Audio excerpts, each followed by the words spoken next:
बहुत समय पहले की बात है। एक छोटे से गांव में सुरेश नाम का एक युवक रहता था। गांव के लोग अंधविश्वासों में यकीन रखते थे और कहते थे कि गांव के पास के जंगल में कर्ण पिशाचिनी का वास है। कहते हैं कर्ण पिशाचिनी एक ऐसी भूतनी होती है जो लोगों के कानों में रहस्यमयी बातें फुसफुसाती है। उसकी बातें सुनने वाला धीरे धीरे पागल हो जाता है और अंत में अपनी जान तक गंवा बैठता है। एक दिन सुरेश ने अपने दोस्तों के सामने इस बात को मजाक में उड़ा दिया। दोस्तों ने उसे चुनौती दी कि अगर वह इतना ही निडर है तो उसे रात के समय जंगल में जाकर कर्ण पिशाचिनी को आवाज देनी चाहिए। साहसी दिखने के चक्कर में सुरेश ने यह चुनौती स्वीकार कर ली। आधी रात को वह अकेला जंगल की ओर चल पड़ा। चारों ओर सन्नाटा था। पेड़ों की शाखाएं हवा में डरावनी आवाजें कर रही थी।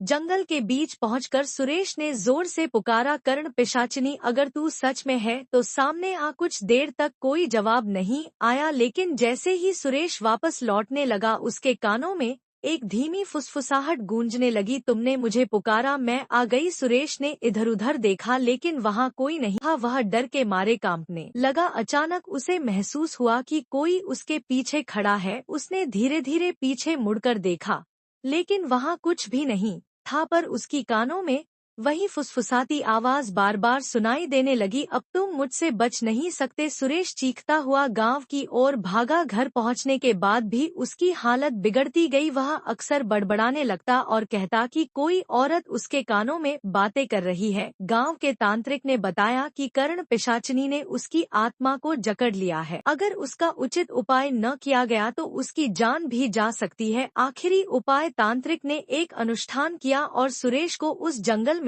वापस भेजा जहां उसे अपनी गलती की माफी मांगनी थी। जैसे ही सुरेश ने आंखें बंद करके माफी मांगी, कर्ण पिशाचिनी की आवाज आनी बंद हो गई। कहते हैं कि आज भी अगर कोई उस जंगल में जाकर कर्ण पिशाचिनी को पुकारे तो उसकी आवाजें सुनाई देने लगती हैं, परंतु हर कोई इतना भाग्यशाली नहीं होता कि लौटकर आ सके। प्लीज वीडियो को लाइक करें और चैनल को सब्सक्राइब करें।